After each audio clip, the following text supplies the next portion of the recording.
लीजिए सुनिए मुंशी प्रेमचंद के लिखे कथा संग्रह मानसरोवर 3 की कहानी सत्याग्रह, मेरी यानी समीर गोस्वामी की आवाज में। हिज एक्सीलेंसी वायसराय बनारस आ रहे थे। सरकारी कर्मचारी छोटे से बड़े तक उनके स्वागत की तैयारियां कर रहे थे। इधर कांग्रेस ने शहर में हड़ताल मनाने की सूचना दे दी थी। इससे कर्मचारियों में बड़ी हलचल थी। एक ओर सड़कों पर झंडियां लगाई जा रही थी, सफाई हो रही थी, बड़े बड़े विशाल फाटक बनाए जा रहे थे, दफ्तरों की सजावट हो रही थी, पंडाल बन रहा था। दूसरी ओर फौज और पुलिस के सिपाही संगीने चढ़ाए शहर की गलियों में और सड़क पर कवायद करते फिरते थे। कर्मचारियों की सिरतोड़ कोशिश थी कि हड़ताल न होने पावे, मगर कांग्रेसियों की धुन थी कि हड़ताल हो और जरूर हो। अगर कर्मचारियों को पशुबल का जोर है तो हमें नैतिक बल का भरोसा। इस बार दोनों की परीक्षा हो जाए कि मैदान किसके हाथ रहता है। घोड़े पर सवार मजिस्ट्रेट सुबह से शाम तक दुकानदारों को धमकियां देता फिरता कि एक एक को जेल भिजवा दूंगा, बाजार लुटवा दूंगा, ये करूंगा और वो करूंगा। दुकानदार हाथ बांधकर कहते, हुजूर बादशाह हैं, विधाता हैं, जो चाहे कर सकते हैं, पर हम क्या करें? कांग्रेस वाले हमें जीता न छोड़ेंगे, हमारी दुकानों पर धरने देंगे, हमारे ऊपर बाल बढ़ावेंगे, कुएं में गिरेंगे, उपवास करेंगे। कौन जाने 2-4 प्राण ही दे दें तो हमारे मुंह पर सदैव के लिए कालिख पुत जाएगी। हुजूर उन्हीं कांग्रेस वालों को समझावे तो हमारे ऊपर बड़ा एहसान करें। हड़ताल न करने से हमारी कुछ हानि थोड़े ही होगी। देश के बड़े बड़े आदमी आवेंगे, हमारी दुकानें खुली रहेंगी तो एक के दो लेंगे, महंगी सौदे बेचेंगे, पर करें क्या? इन शैतानों से कोई वश नहीं चलता। राय हरनंदन साहब, राजा लालचंद और खां बहादुर मौलवी महमूद अली तो कर्मचारियों से भी ज्यादा बेचैन थे। मजिस्ट्रेट के साथ साथ और अकेले भी बड़ी कोशिश करते थे।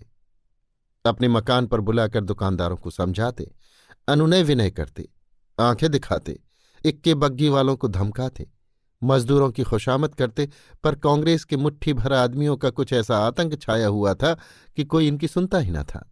यहां तक कि पड़ोस की कुंजड़िन ने भी निर्भय होकर कह दिया, हुजूर चाहे मार डालो पर दुकान न खुलेगी, नाक न कटवाऊंगी।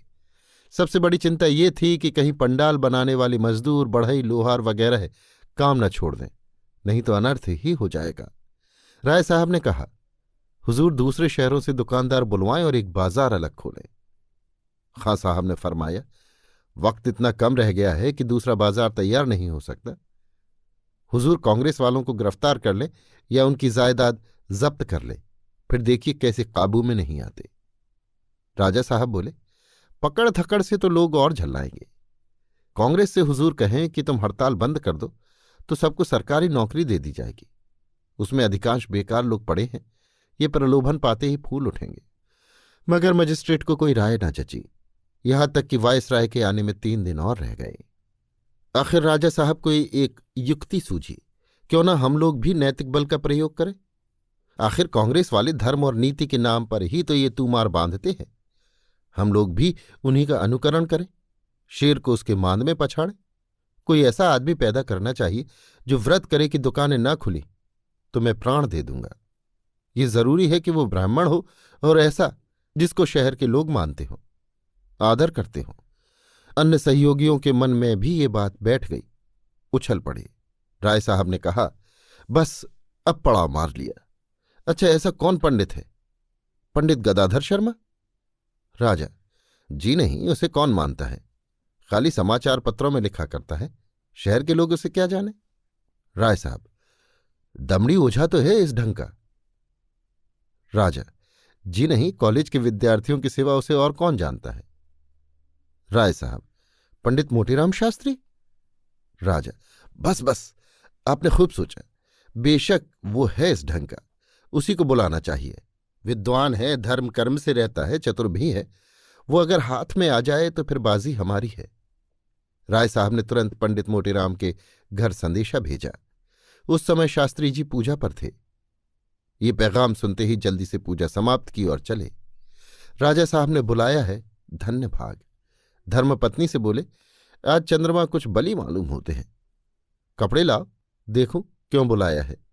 स्त्री ने कहा, भोजन तैयार है, करते जाओ, न जाने कब लौटने का अवसर मिले। किंतु शास्त्री जी ने आदमी को इतनी देर खड़ा रखना उचित न समझा। जाड़े के दिन थे। हरी बनात की अचकन पहनी, जिस पर लाल शंजाफ लगी हुई थी। गले में एक जरी का दुपट्टा डाला, फिर सिर पर बनारसी साफा बांधा। लाल चौड़े किनारे की रेशमी धोती पहनी और खड़ा ऊपर चले। उनके मुख से ब्रह्मतेज टपकता था। दूर ही से मालूम होता था कि कोई महात्मा आ रहे हैं। रास्ते में जो मिलता सिर झुकाता। कितने ही दुकानदारों ने खड़े होकर पैलागी की। आज काशी का नाम इन्हीं की बदौलत चल रहा है, नहीं तो और कौन रह गया है। कितना नम्र स्वभाव है। बालकों से हंसकर बातें करते हैं। इस ठाठ से पंडित जी राजा साहब के मकान पर पहुंचे। तीनों मित्रों ने खड़े होकर उनका सम्मान किया। खां बहादुर बोले, कहिए पंडित जी, मिजाज तो अच्छे हैं। वल्लाह, आप नुमाइश में रखने के काबिल आदमी हैं। आपका वजन तो 10 मन से कम न होगा। राय साहब, 1 मन इल्म के लिए 10 मन अक्ल चाहिए। उसी कायदे से 1 मन अक्ल के लिए 10 मन का जिस्म जरूरी है, नहीं तो उसका बोझा कौन उठावे। राजा साहब, आप लोग इसका मतलब नहीं समझ सकते। बुद्धि एक प्रकार का नजला है, जब दिमाग में नहीं समाती तो जिस्म में आ जाती है। खां साहब, मैंने तो बुजुर्गों की जवानी सुना है कि मोटे आदमी अक्ल के दुश्मन होते हैं। राय साहब, आपका हिसाब कमजोर था, वरना आपकी समझ में इतनी बात जरूर आ जाती कि जब अक्ल और जिस्म में 1 और 10 की निस्बत है, तो जितना ही मोटा आदमी होगा उतना ही उसकी अक्ल का वजन भी ज्यादा होगा। राजा साहब, इससे यह साबित हुआ कि जितना ही मोटा आदमी उतनी ही मोटी उसकी अक्ल। मोटेराम, जब मोटी अक्ल की बदौलत राज दरबार में पूछ होती है तो मुझे पतली अक्ल लेकर क्या करना है। हास परिहास के बाद राजा साहब ने वर्तमान समस्या पंडित जी के सामने उपस्थित की और उसके निवारण का जो उपाय सोचा था वो भी प्रकट किया। बोले, बस ये समझ लीजिए कि इस साल आपका भविष्य पूर्णतया अपने हाथों में है। शायद किसी आदमी को अपने भाग्य निर्णय का ऐसा महत्वपूर्ण अवसर न मिला होगा। हड़ताल न हुई तो और कुछ नहीं कह सकते, आपको जीवन भर किसी के दरवाजे जाने की जरूरत न होगी। बस ऐसा कोई व्रत ठानिए कि शहर वाले थर्रा उठे। कांग्रेस वालों ने धर्म की आड़ लेकर इतनी शक्ति बढ़ाई है, बस ऐसी कोई युक्ति निकालिए कि जनता के धार्मिक भावों को चोट पहुंचे। मोटेराम ने गंभीर भाव से उत्तर दिया, ये तो कोई ऐसा कठिन काम नहीं है। मैं तो ऐसे ऐसे अनुष्ठान कर सकता हूं कि आकाश से जल की वर्षा करा दूं, मरी के प्रकोप को भी शांत कर दूं, अन्न का भाव घटा बढ़ा दूं। कांग्रेस वालों को परास्त कर देना तो कोई बड़ी बात नहीं। अंग्रेजी पढ़े लिखे महानुभाव समझते हैं कि जो काम हम कर सकते हैं वो कोई नहीं कर सकता, पर गुप्त विद्याओं का उन्हें ज्ञान ही नहीं। खां साहब, तब तो जनाब ये कहना चाहिए कि आप दूसरे खुदा हैं। हमें क्या मालूम था कि आप में ये कुदरत है, नहीं तो इतने दिनों तक क्यों परेशान होते। मोटेराम साहब, मैं गुप्त धन का पता लगा सकता हूं, पितरों को बुला सकता हूं, केवल गुण ग्राहक चाहिए। संसार में गुणियों का अभाव नहीं है, गुणज्ञों का ही अभाव है। गुन्ना हिरानो गुणगाहक हिरानो है। राजा, भला इस अनुष्ठान के लिए आपको क्या भेंट करना होगा। मोटेराम, जो कुछ आपकी श्रद्धा हो। राजा, कुछ बतला सकते हैं कि ये कौन सा अनुष्ठान होगा। मोटेराम, अनशन व्रत के साथ मंत्रों का जप होगा। सारे शहर में हलचल न मचा दूं तो मोटेराम नाम नहीं। राजा, तो फिर कब से। मोटेराम, आज ही हो सकता है। हाँ, पहले देवताओं के आवाहन के निमित्त थोड़े से रुपए दिला दीजिए। रुपए की कमी ही क्या थी। पंडित जी को रुपए मिल गए और वो खुश खुश घर आए। धर्मपत्नी से सारा समाचार कहा। उसने चिंतित होकर कहा, तुमने नाहक ये रोग अपने सिर लिया। भूख न बर्दाश्त हुई तो सारे शहर में भद्द हो जाएगी, लोग हंसी उड़ावेंगे। रुपए लौटा दो। मोटेराम ने आश्वासन देते हुए कहा, भूख कैसे न बर्दाश्त होगी। मैं ऐसा मूर्ख थोड़े ही हूं कि यों ही जा बैठूंगा। पहले मेरे भोजन का प्रबंध करो। अमरतियां, लड्डू, रसगुल्ले मंगाओ। पेट भर भोजन कर लूं, फिर आध सेर मलाई खाऊंगा। उसके ऊपर आध सेर बादाम की तह जमाऊंगा। बची खुची कसर मलाई वाले दही से पूरी कर लूंगा। फिर देखूंगा भूख क्यों कर पास फटकती है। 3 दिन तक तो सांस ही न ली जाएगी। भूख को कौन चलावे। इतने में तो सारे शहर में खलबली मच जाएगी। भाग्य सूर्य उदय हुआ है, इस समय आगा पीछा करने से पछताना पड़ेगा। बाजार न बंद हुआ तो समझ लो मालामाल हो जाऊंगा। नहीं तो यहां गांठ से क्या जाता है, 100 रुपये तो हाथ लग ही गए। इधर तो भोजन का प्रबंध हुआ, उधर पंडित मोटेराम ने डौड़ी पिटवा दी कि संध्या समय टाउन हॉल के मैदान में पंडित मोटेराम देश की राजनीतिक समस्या पर व्याख्यान देंगे। लोग अवश्य आवें। पंडित जी सदैव राजनीतिक विषयों से अलग रहते थे। आज वो इस विषय पर कुछ बोलेंगे, सुनना चाहिए। लोगों को उत्सुकता हुई। पंडित जी का शहर में बड़ा मान था। नियत समय पर कई हजार आदमियों की भीड़ लग गई। पंडित जी घर से अच्छी तरह तैयार होकर पहुंचे। पेट इतना भरा हुआ था कि चलना कठिन था। ज्यों ही ये वहां पहुंचे, दर्शकों ने खड़े होकर इन्हें साष्टांग दंडवत प्रणाम किया। मोटेराम बोले, नगरवासियों, व्यापारियों, सेठों और महाजनों, मैंने सुना है तुम लोगों ने कांग्रेस वालों के कहने में आकर बड़े लाट साहब के शुभागमन के अवसर पर हड़ताल करने का निश्चय किया है। ये कितनी बड़ी कृतघ्नता है। वो चाहे तो आज तुम लोगों को तोप के मुंह पर उड़वा दे, सारे शहर को खुदवा डालें। राजा हैं, हंसी ठट्ठा नहीं। वो तरह देते जाते हैं, तुम्हारी दीनता पर दया करते हैं, और तुम गौओं की तरह हत्या के बल खेत चरने को तैयार हो। लाट साहब चाहें तो आज रेल बंद कर दें, डाक बंद कर दें, माल का आना जाना बंद कर दें। तब बताओ क्या करोगे? वो चाहें तो आज सारे शहर वालों को जेल में डाल दें। बताओ क्या करोगे? तुम उनसे भागकर कहाँ जा सकते हो? है कहीं ठिकाना? इसलिए जब इसी देश में और उन्हीं के अधीन रहना है तो इतना उपद्रव क्यों मचाते हो? याद रखो, तुम्हारी जान उनकी मुट्ठी में है। ताउन के कीड़े फैला दें तो सारे नगर में हाहाकार मच जाए। तुम झाड़ू से आंधी को रोकने चले हो? खबरदार जो किसी ने बाजार बंद किया, नहीं तो कहे देता हूं यहीं अन्न जल बिना प्राण दे दूंगा। एक आदमी ने शंका की, महाराज आपके प्राण निकलते निकलते महीने भर से कम ना लगेगा, 3 दिन में क्या होगा? मोटेराम ने गरज कर कहा, प्राण शरीर में नहीं रहता, ब्रह्मांड में रहता है। मैं चाहूं तो योग बल से अभी प्राण त्याग कर सकता हूं। मैंने तुम्हें चेतावनी दे दी, अब तुम जानो, तुम्हारा काम जाने। मेरा कहना मानोगे तो तुम्हारा कल्याण होगा, ना मानोगे हत्या लगेगी। संसार में कहीं मुंह न दिखला सकोगे। बस ये लो, मैं यहीं आसन जमाता हूं। शहर में ये समाचार फैला तो लोगों के होश उड़ गए। अधिकारियों की इस नई चाल ने उन्हें हतबुद्धि सा कर दिया। कांग्रेस के कर्मचारी तो अब भी कहते थे कि ये सब पाखंड है। राजभक्तों ने पंडित को कुछ दे दिलाकर ये स्वांग खड़ा किया है। जब और कोई बस न चला, फौज, पुलिस, कानून सभी युक्तियों से हार गए तो ये नई माया रची है। ये और कुछ नहीं, राजनीति का दिवाला है। नहीं, पंडित जी ऐसे कहाँ के देश सेवक थे जो देश की दशा से दुखी होकर व्रत ठान थे। इन्हें भूखों मरने दो, 2 दिन में चैं बोल जाएंगे। इस नई चाल की जड़ अभी से काट देनी चाहिए। कहीं ये चाल सफल हो गई तो समझ लो अधिकारियों के हाथ में एक नया अस्त्र आ जाएगा और वो सदैव इसका प्रयोग करेंगे। जनता इतनी समझदार तो है नहीं कि इन रहस्यों को समझे, गीदड़ भभकी में आ जाएगी। लेकिन नगर के बनिए महाजन जो प्रायः धर्म भीरू होते हैं, ऐसे घबरा गए कि उन पर इन बातों का कुछ असर ही न होता था। वे कहते थे, साहब आप लोगों के कहने से सरकार से बुरे बने, नुकसान उठाने को तैयार हुए, रोजगार छोड़ा, कितनों के दिवाले हो गए, अफसरों को मुंह दिखाने लायक नहीं रहे।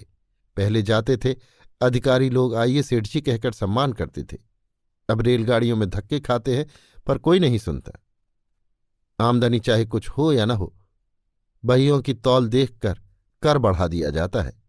ये सब सहा और सहेंगे, लेकिन धर्म के मामले में हम आप लोगों का नेतृत्व नहीं स्वीकार कर सकते। जब एक विद्वान, कुलीन, धर्मनिष्ठ ब्राह्मण हमारे ऊपर अन्न जल त्याग कर रहा है, तब हम क्यों कर भोजन करके टांग फैलाकर सोवें? कहीं मर गया तो भगवान के सामने क्या जवाब देंगे? सारांश ये है कि कांग्रेस वालों की एक न चली। व्यापारियों का एक डेपुटेशन 9 बजे रात को पंडित जी की सेवा में उपस्थित हुआ। पंडित जी ने आज भोजन तो खूब डटकर किया था, लेकिन डटकर भोजन करना उनके लिए कोई असाधारण बात न थी। महीने में प्रायः 20 दिन वो अवश्य ही न्योता पाते थे, और निमंत्रण में डटकर भोजन करना एक स्वाभाविक बात है।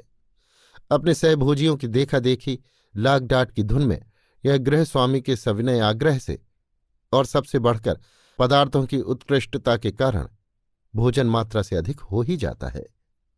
पंडित जी की जठराग्नि ऐसी परीक्षा में उत्तीर्ण होती रहती थी। अतएव इस समय भोजन का समय आ जाने से उनकी नीयत कुछ डवाडोल हो रही थी।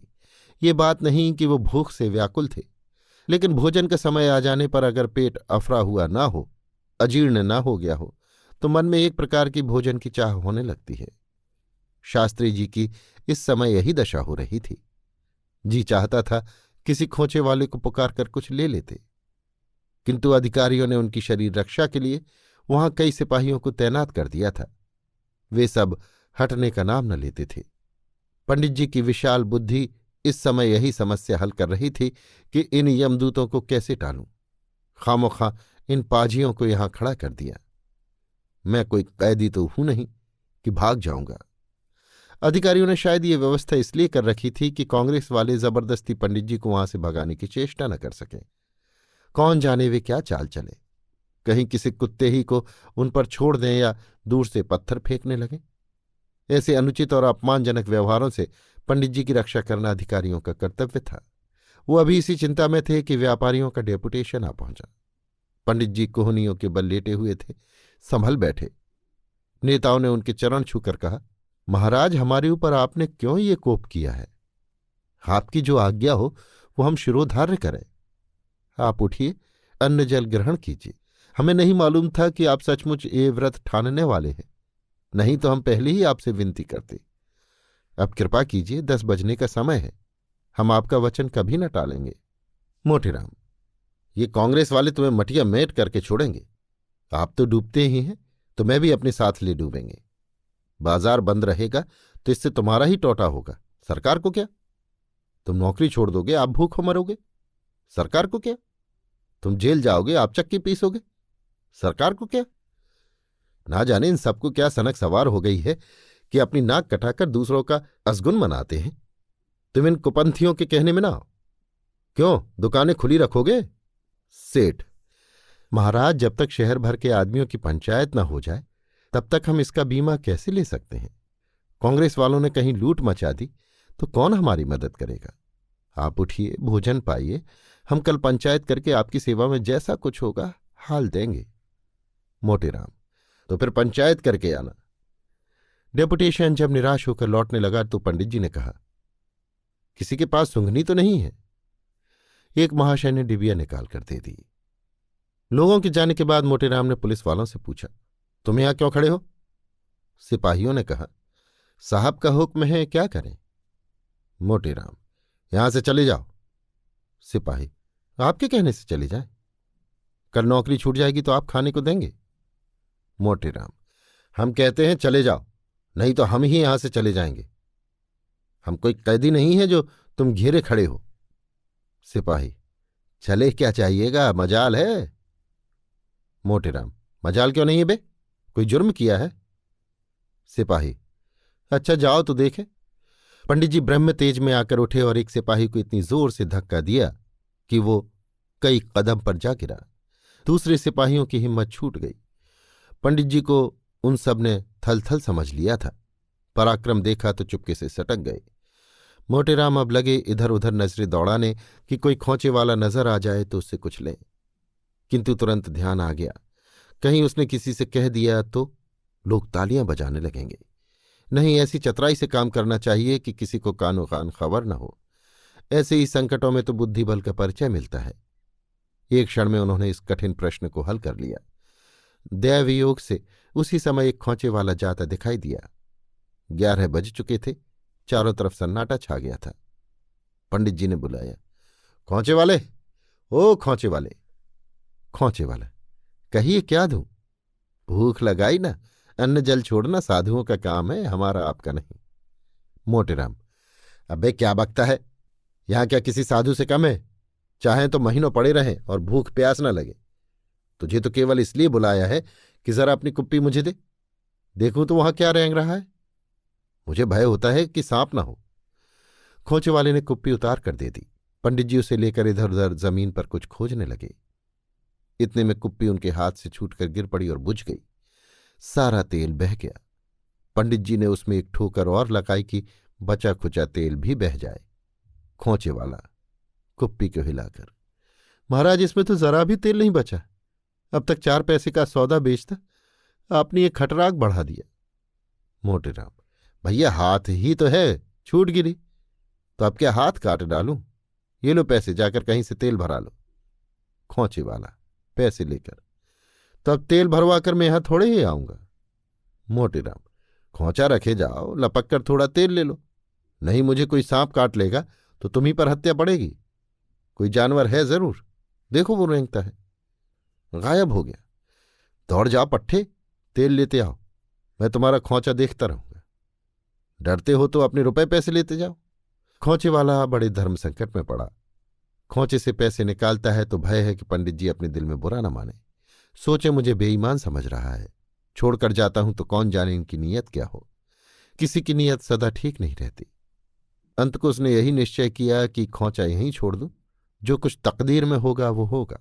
वो उधर बाजार की तरफ चला। इधर पंडित जी ने खोंचे पर निगाह दौड़ाई तो बहुत हताश हुए। मिठाई बहुत कम बच रही थी। 5-6 चीजें थी, मगर किसी में 2 अदद से ज्यादा निकालने की गुंजाइश न थी।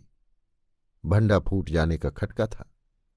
पंडित जी ने सोचा, इतने से क्या होगा, केवल क्षुधा और प्रबल हो जाएगी, शेर के मुंह में खून लग जाएगा।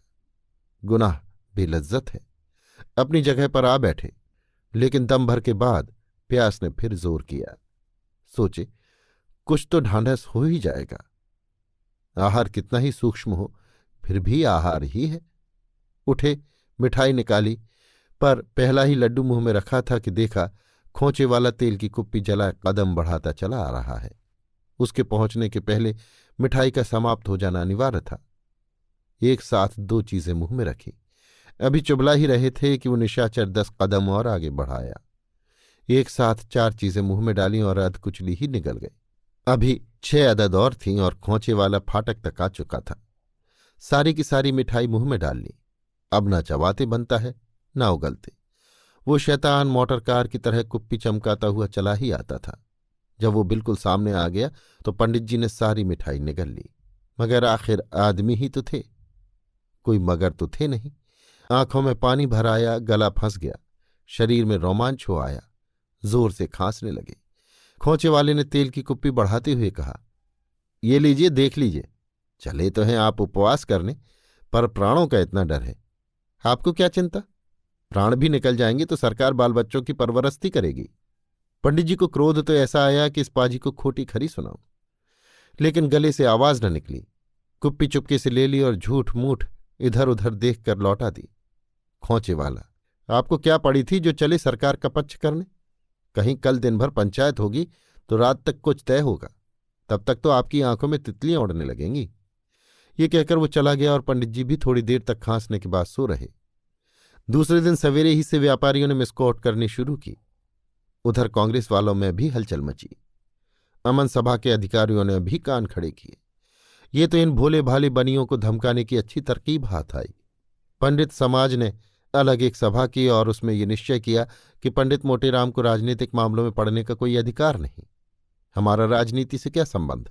गरज सारा दिन इसी वाद विवाद में कट गया और किसी ने पंडित जी की खबर न ली। लोग खुल्लम खुल्ला कहते थे कि पंडित जी ने 1000 रुपये सरकार से लेकर ये अनुष्ठान किया है। बेचारे पंडित जी ने रात तो लूट पूट कर काटी, पर उठे तो शरीर मुर्दा सा जान पड़ता था।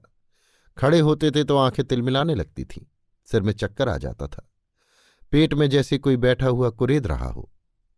सड़क की तरफ आंखें लगी हुई थी कि लोग मनाने तो नहीं आ रहे हैं। संध्योपासना का समय इसी प्रतीक्षा में कट गया।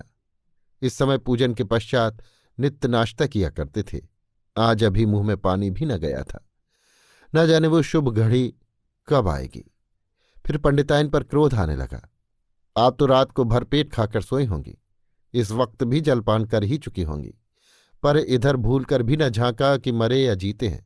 कुछ बात करने ही के बहाने से क्या थोड़ा सा मोहन भोग बनाकर न ला सकती थी? पर किसे इतनी चिंता है? रुपए लेकर रख लिए, फिर जो कुछ मिलेगा वो भी रख लेंगे। मुझे अच्छा उल्लू बनाया। किस्सा कोता है पंडित जी ने दिन भर इंतजार किया, पर कोई मनाने वाला नजर न आया। लोगों के दिल में जो ये संदेह पैदा हुआ था कि पंडित जी ने कुछ ले देकर ये स्वांग रचा है, स्वार्थ के वशीभूत होकर ये पाखंड खड़ा किया है, यही उनको मनाने में बाधक होता था। रात के 9 बज गए थे। सेठ भौंदूमल ने, जो व्यापारी समाज के नेता थे, निश्चयात्मक भाव से कहा, मान लिया पंडित जी ने स्वार्थवश ही ये अनुष्ठान किया है, पर इससे वो कष्ट तो कम नहीं हो सकता जो अन्न जल के बिना प्राणी मात्र को होता है। ये धर्म विरुद्ध है कि एक ब्राह्मण हमारे ऊपर दाना पानी त्याग दे और हम पेट भर भर कर चैन की नींद सोवें। अगर उन्होंने धर्म के विरुद्ध आचरण किया है तो उसका दंड उन्हें भोगना पड़ेगा। हम क्यों अपने कर्तव्य से मुंह फेरें? कांग्रेस के मंत्री ने दबी हुई आवाज से कहा, मुझे तो जो कुछ कहना था वो मैं कह चुका।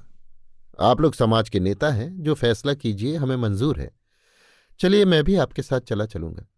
धर्म का कुछ अंश मुझे भी मिल जाएगा। पर एक विनती सुन लीजिए, आप लोग पहले मुझे वहां जाने दीजिए। मैं एकांत में उनसे 10 मिनट बातें करना चाहता हूं। आप लोग फाटक पर खड़े रहिएगा। जब मैं वहां से लौट आऊं तो फिर जाइएगा। इसमें किसी को क्या आपत्ति हो सकती थी? प्रार्थना स्वीकृत हो गई। मंत्री जी पुलिस विभाग में बहुत दिनों तक रह चुके थे, मानव चरित्र की कमजोरियों को जानते थे। वो सीधे बाजार गए और 5 रुपए की मिठाई ली। उसमें मात्रा से अधिक सुगंध डालने का प्रयत्न किया। चांदी के बरक लगवाए और एक दोने में लिए रूठे हुए ब्रह्मदेव की पूजा करने चले। एक झंझर में ठंडा पानी लिया और उसमें केवड़े का जल मिलाया। दोनों ही चीजों से खुशबू की लपटें उड़ रही थीं। सुगंध में कितनी उत्तेजक शक्ति है कौन नहीं जानता। इससे बिना भूख की भूख लगाती है। भूखे आदमी की तो बात ही क्या।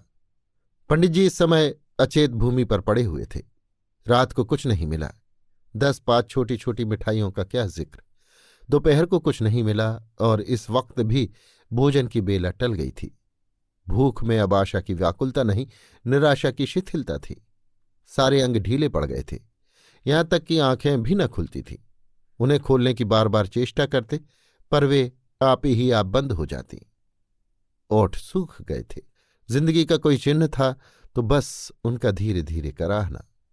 ऐसा घोर संकट उनके ऊपर कभी न पड़ा था। अजीर्ण की शिकायत तो उन्हें महीने में 2-4 बार हो जाती थी, जिसे वो हड़ आदि की फंकियों से शांत कर लिया करते थे। पर अजीर्णावस्था में ऐसा कभी न हुआ था कि उन्होंने भोजन छोड़ दिया हो।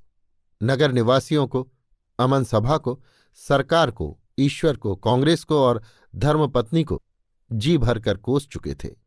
किसी से कोई आशा न थी। अब इतनी शक्ति भी न रही थी कि स्वयं खड़े होकर बाजार जा सकें। निश्चय हो गया था कि आज रात को अवश्य प्राण पखेरु उड़ जाएंगे। जीवन सूत्र कोई रस्सी तो है ही नहीं कि चाहे जितने झटके दो टूटने का नाम न ले। मंत्री जी ने पुकारा, शास्त्री जी। मोटेराम ने पड़े पड़े आंखें खोल दी। उनमें ऐसी करुण वेदना भरी हुई थी जैसे किसी बालक के हाथ से कौआ मिठाई छीन ले गया हो। मंत्री जी ने दोने की मिठाई सामने रख दी और झंझर पर कुल्हड़ औंधा दिया। इस काम से सुचित्त होकर बोले, यहां कब तक पड़े रहिएगा? सुगंध ने पंडित जी की इंद्रियों पर संजीवनी का काम किया। पंडित जी उठ बैठे और बोले, देखो कब तक निश्चय होता है। मंत्री, यहां कुछ निश्चय विश्चय न होगा। आज दिन भर पंचायत हुई थी, कुछ तय न हुआ। कल कहीं शाम को लाट साहब आवेंगे, तब तक तो आपकी न जाने क्या दशा होगी। आपका चेहरा बिल्कुल पीला पड़ गया है। मोटेराम, यहीं मरना बदा होगा तो कौन टाल सकता है। इस दोने में कलाकंद है क्या? मंत्री, हाँ, तरह तरह की मिठाइयां हैं। एक नातेदार के यहां बैना भेजने के लिए विशेष रीत से बनवाई है। मोटेराम, जब ही इनमें इतनी सुगंध है, जरा दोना खोलिए तो। मंत्री ने मुस्कुराकर दोना खोल दिया और पंडित जी नेत्रों से मिठाइयां खाने लगे। अंधा आंखें पाकर भी संसार को ऐसी तृष्णापूर्ण नेत्रों से न देखेगा। मुंह में पानी भर आया। मंत्री जी ने कहा, आपका व्रत न होता तो 2-4 मिठाइयां आपको चखाता। 5 रुपये सेर के दाम दिए हैं।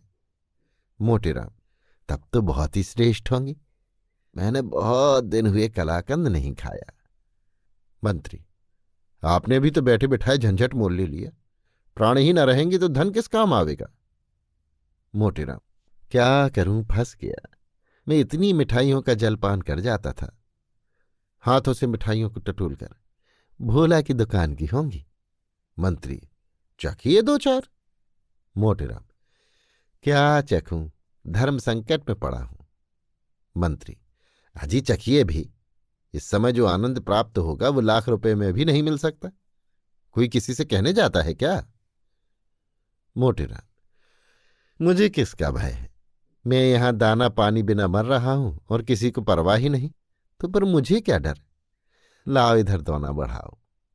जाओ सबसे कह देना शास्त्री जी ने व्रत तोड़ दिया। भाड़ में जाए बाजार और व्यापार, यहां किसी की चिंता नहीं। जब धर्म नहीं रहा तो मैंने ही धर्म का बोझ थोड़े ही उठाया है। ये कहकर पंडित जी ने दोनों अपनी तरफ खींच लिया और लगे बढ़ बढ़कर हाथ मारने। यहां तक कि एक पल भर में आधा दोना समाप्त हो गया। सेठ लोग आकर फाटक पर खड़े थे। मंत्री ने जाकर कहा, जरा चलकर तमाशा देखिए। आप लोगों को ना बाजार खोलना पड़ेगा, ना खुशामद करनी पड़ेगी। मैंने सारी समस्या हल कर दी। ये कांग्रेस का प्रताप है। चांदनी छिटकी हुई थी। लोगों ने आकर देखा, पंडित जी मिठाई ठिकाने लगाने में वैसे ही तन्मय हो रहे हैं जैसे कोई महात्मा समाधि में मग्न हो। भौंदूमल ने कहा, पंडित जी के चरण छूता हूं। हम लोग तो आ ही रहे थे, आपने क्यों जल्दी की?